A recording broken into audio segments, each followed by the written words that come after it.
जो बनना हो सच्चा जीवन साथी, पति अपनाए एनएसवी। हमारी 2 बेटियां हैं, हम चाहते हैं कि उनका भविष्य सुनहरा हो, इसलिए हमने फैसला लिया है कि आगे बच्चे नहीं होने चाहिए। मैंने जिम्मेदार पति होने का फर्ज निभाया और एनएसवी को अपनाया। 10 मिनट में बिना चीर फाड़ के सरल सा उपाय, और आधे घंटे बाद घर। खुराक और दिहाड़ी की भरपाई के लिए 1100 रूपए तुरंत मिल गए थे। न कोई कमजोरी और पत्नी का पूरा प्यार भी। क्यों जी? हटो जी। वही है सच्चा जीवन साथी जो पति अपनाए एनएसवी। राष्ट्रीय स्वास्थ्य मिशन, जनहित में जारी।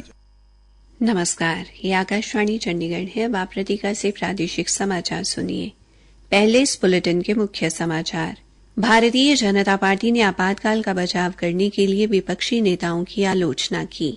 केंद्रीय सहकारिता राज्य मंत्री कृष्ण पाल गुर्जर ने फरीदाबाद में इलेक्ट्रिक वाहनों को बढ़ावा देने के संदेश के साथ ई वाहन मोबाइल प्रदर्शनी व रोड शो को झंडी दिखाई।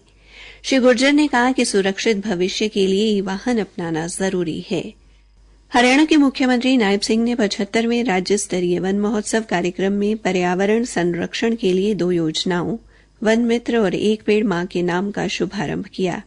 हरियाणा पुलिस के विशेष कार्यबल ने गंभीर और हिंसक अपराधों में शामिल कुख्यात अपराधी काला खैरमपुरिया को गिरफ्तार किया और भारतीय साइबर अपराध समन्वय केंद्र ने साइबर अपराध के मामलों में फंसी राशि की वापसी के लिए मानक संचालन प्रक्रिया जारी की।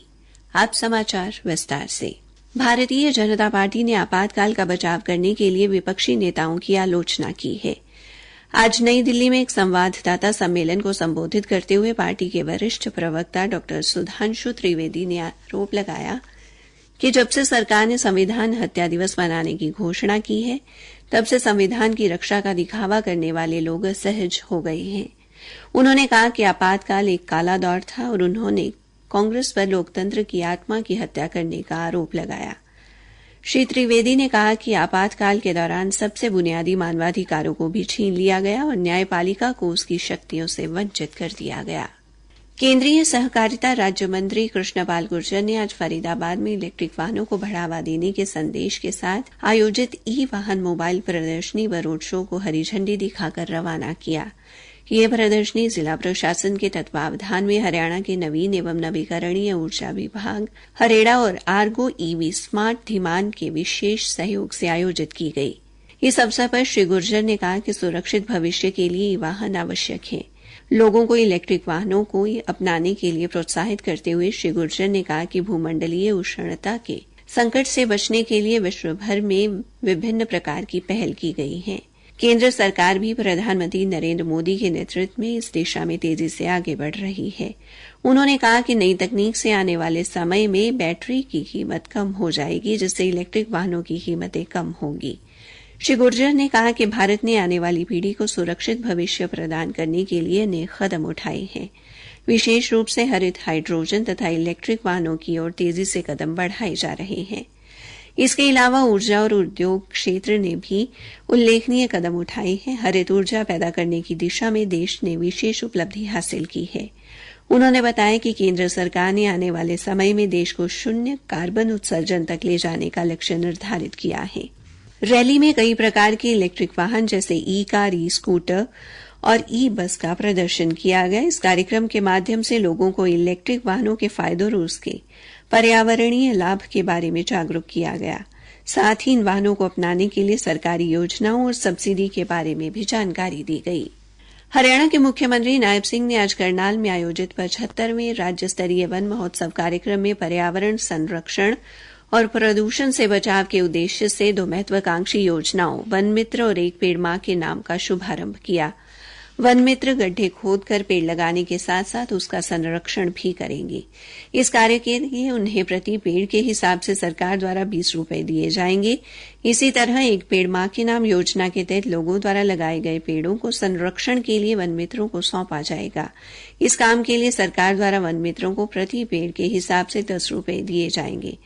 इससे पहले मुख्यमंत्री ने करनाल में स्थापित ऑक्सी वन का उद्घाटन किया। 40 हेक्टेयर क्षेत्र में स्थापित किए जा रहे इस ऑक्सी वन का 5 जून 2021 को तत्कालीन मुख्यमंत्री मनोहर लाल ने शिलान्यास किया था। इस ऑक्सी वन में 9 प्रकार के वन विकसित किए जा रहे हैं। ऑक्सी वन में 10,000 पेड़ पहले लगाए गए थे और आज विभिन्न सामाजिक धार्मिक संस्थाओं, छात्रों और एनसीसी कैडेट्स द्वारा एक साथ 20,000 और पौधे लगाए गए। इस मौके पर मुख्यमंत्री ने वन विभाग द्वारा प्रकाशित 9 पुस्तकों का विमोचन भी किया। प्रादेशिक समाचार आकाशवाणी चंडीगढ़ से प्रसारित किए जा रहे हैं। बाकी समाचार इस अंतराल के बाद।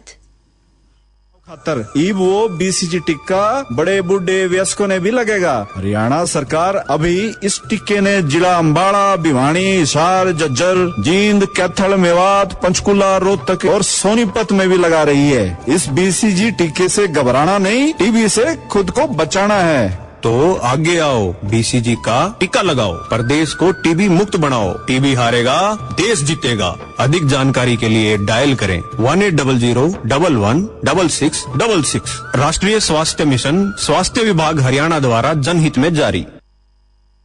हरियाणा पुलिस के विशेष कार्यबल ने गंभीर और हिंसक अपराधों में शामिल कुख्यात अपराधी राकेश उर्फ काला खैरमपुरिया को गिरफ्तार किया है।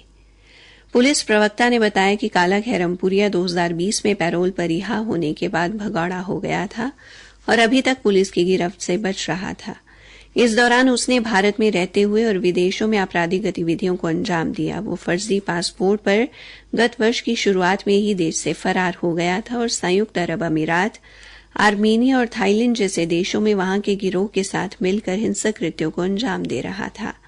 पुलिस प्रवक्ता ने बताया कि उसका संपर्क हिमांशु भाऊ गिरोह और नीरज फरीदपुरिया गिरोह के साथ था और उसके साथ योजना बनाकर उसने कई बड़ी आपराधिक घटनाओं को अंजाम दिया।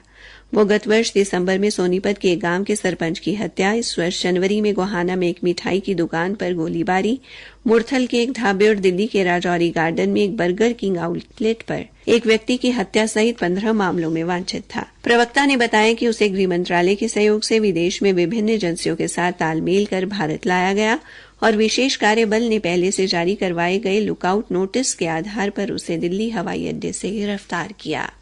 साइबर अपराध के खिलाफ लड़ाई को मजबूत करने और पीड़ितों को समय पर राहत प्रदान करने के उद्देश्य से भारतीय साइबर अपराध समन्वय केंद्र ने साइबर अपराध के मामलों में फंसी राशि की वापसी के लिए एक व्यापक मानक संचालन प्रक्रिया जारी की है। यह नई प्रक्रिया धोखाधड़ी से प्रभावित राशि को उसके वास्तविक मालिकों को लौटाने की प्रक्रिया को सुव्यवस्थित करने के लिए तैयार की गई है, जिससे जांच अधिकारी, बैंक और पीड़ितों की भूमिकाएं और जिम्मेदारियां स्पष्ट रूप से परिभाषित की जा सकें। इस पहल का उद्देश्य साइबर अपराध से संबंधित वित्तीय विवादों को तेजी और प्रभावी तरीके से संभालना है, जिससे जनता का इस प्रणाली पर विश्वास बहाल हो सके। हरियाणा के पुलिस महानिदेशक शत्रुजीत कपूर ने कहा कि यह पहल साइबर अपराध से लड़ने और नागरिकों के वित्तीय हितों की रक्षा के प्रति सरकार की प्रतिबद्धता को रेखांकित करती है। जैसे जैसे ये नई प्रक्रियाएं प्रभावी होंगी, उम्मीद है कि पीड़ितों को अपने धोखाधड़ी वाले धन को वापस पाने के लिए एक सुचारू और अधिक उत्तरदायी प्रणाली का अनुभव होगा। हरियाणा के अतिरिक्त पुलिस महानिदेशक ओपी सिंह ने मानक संचालन प्रक्रिया के महत्व पर प्रकाश डालते हुए कहा कि ये साइबर अपराध के खिलाफ लड़ाई में एक बड़ा बदलाव है। ये न केवल ये सुनिश्चित करता है कि पीड़ितों को उनका पैसा जल्दी से वापस मिले, बल्कि पूरी प्रक्रिया की दक्षता और पारदर्शिता भी बढ़ाता है। हरियाणा सिख गुरुद्वारा प्रबंधक समिति कल अपना स्थापना दिवस मनाएगी। प्रबंधक समिति द्वारा पंचकुला में दशम पिता गुरु गोबिंद सिंह जी की चरण छांव प्राप्त ऐतिहासिक गुरुद्वारा श्री नाडा साहिब में समागम करवाया जाएगा। हरियाणा सिख गुरुद्वारा प्रबंधक समिति के प्रधान जत्थेदार भूपिंदर सिंह असंध ने बताया कि स्थापना दिवस समागम में प्रदेश की अलग समिति के लिए संघर्ष करने वालों को सम्मानित भी किया जाएगा। अंत में मुख्य समाचार एक बार फिर। भारतीय जनता पार्टी ने आपातकाल का बचाव करने के लिए विपक्षी नेताओं की आलोचना की। केंद्रीय सहकारिता राज्य मंत्री कृष्ण पाल गुर्जर ने फरीदाबाद में इलेक्ट्रिक वाहनों को बढ़ावा देने के संदेश के साथ आयोजित ई वाहन मोबाइल प्रदर्शनी व रोड शो को झंडी दिखाई। इसी के साथ ये समाचार बुलेटिन समाप्त हुआ।